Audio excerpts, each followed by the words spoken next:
Hello, movie flicker pickers and podcast listeners. I'm the Western Wonder, and you're listening to the Pic-a-Flic Podcast, one of many shows covering films from various decades, the best way that I know how. In the past 20-something years of my life, my relationship with Disney Pixar's animated movies have gone from love and admiration to dismissive apathy. That's not to say that all their recent materials lackluster, but it's more so the fact that I'm not exactly part of their demographic anymore. At the top of my head, I did enjoy such films as Encanto, Soul, and Luca, and that's about it.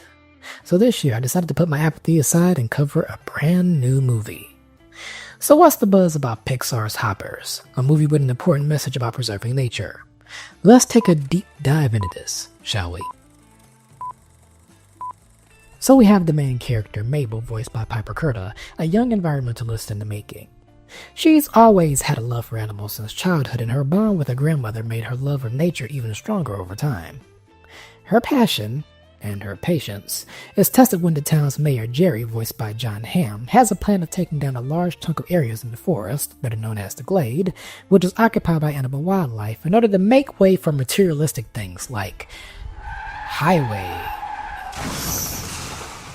Now, how does Mabel make her next move to save the forest? You'll never believe it, but it involves her getting closer to a tribe of animals by becoming one, courtesy of big tech and science. And the chase to save the forest is on. I didn't quite know what to expect with this outside of the poster of a beaver and glimpses of movie stills that exudes endless amounts of high-octane energy. And that is exactly what this movie entails. Now, on the one hand, I did like the silliness of it. Nothing is oversaturated with pop culture references or anything of that sort, but it's the razor-sharp focus and wit from different characters that keeps the jokes and gags quickly running in perfect sync. On the other hand, the animation really grabbed me here. For example, from the human perspective, I liked how small and dilated the eyes of the animals were, but from the perspective of Mabel in beaver form, they have a more wider-eyed, cartoony expression and human-like behaviors that make for an interesting contrast. My curiosity on the team behind this immediately started to click when I discovered the director of this movie worked on the Cartoon Network series We Bare Bears. I don't think I've seen a full episode of that show, but I've seen enough clips to gauge the vibes of it. Additionally, the way nature is designed here just feels very cozy and homey in general. Expanding on that razor-sharp focus comment from earlier, the third act really elevated the experience for me. A major death of an important animal causes a cataclysmic butterfly effect, hint hint, of insane animals versus humans beef. The movie really goes above and beyond and even borders on some of the most darkest territory seen in Pixar in a hot minute. More of this, please. I like several characters in this film. Mabel is a great main character who is 100% down for the causes she supports, which is why she is the perfect foil for the whimsical animal habitats. Her persistence and patience in this world is commendable when your average Joe would have ripped all of their hairs or furs out. Mayor Jerry is another John Hamm acting masterclass. At first, he appears to be the typical schmuck of a political figurehead, but he has a rather complex and optimistic outlook on his plan and overall stance against Mabel's activism that clashes in more ways than one.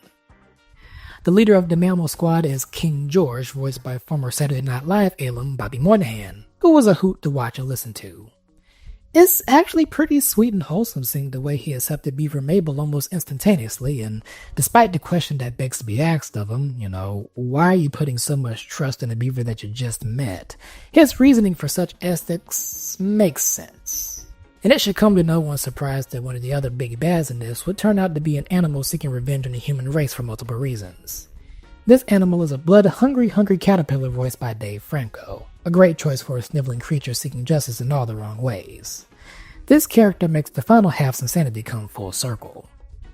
Also notable in the voice cast is Kathy Najimy as Mabel's biology teacher who feels a little like a mad scientist, but not mad in the take the world sense, but in the eccentric sense. I personally don't have too many faults with this movie, but if there is any, it would be this. There's a lot going on throughout, so I felt that some elements don't get to fully be showcased, especially the sci-fi parts. Now yes, the usual beats of a Pixar movie are prevalent, no-brainer given that this type of story has been done before and some plot convenience takes place, but I'm looking at these slides from an older state of mind. Despite this, I dug the overall tone of the movie, and for the most part, it handles heart and insanity equally well. So, how does this land on the Pic-a-Flic rating scale? Well, it took some time for me to think about this, with my apathy and all, and I think I'm comfortable with my final verdict. Out of 5 popcorn buckets, Hoppers is going to get a 3.5. It is one of Pixar's most entertaining movies of the decade so far, and I hope to get to experiment with more cartoons that aren't just the archetypal animated feature from the studio that we've been accustomed to. Not that there's anything wrong with those either. And that'll be a wrap on this episode. Next on the pod, I'll cover a recent film that you probably have not heard of until today. You probably think I'm making this up, but it's real. This is a movie called Desert Warrior starring Anthony Mackie that bombed in theaters, but I'm very interested in covering it. So you can expect some foolishness to happen in case that turns out to be a legendary bore to watch. A previously scheduled review for Karma Jones will be scheduled for around Juneteenth period. So until then, be sure you subscribe to the show on YouTube or wherever you listen to said podcast. And if you want to be in the know about upcoming things, you can follow the One Man Show on Instagram, Twitter, or TikTok under the username handle of Pic-a-Flic Pod, that is at PICAFLICPOD. I'm also on Letterboxd where I log non-audio reviews of films, and you can follow me there to the aforementioned Pic-a-Flic Pod username handle for more. Once again, thanks to everyone who tunes into the show, and until the next one, this is the Western Wonder, signing out. Peace, reuse, and recycle.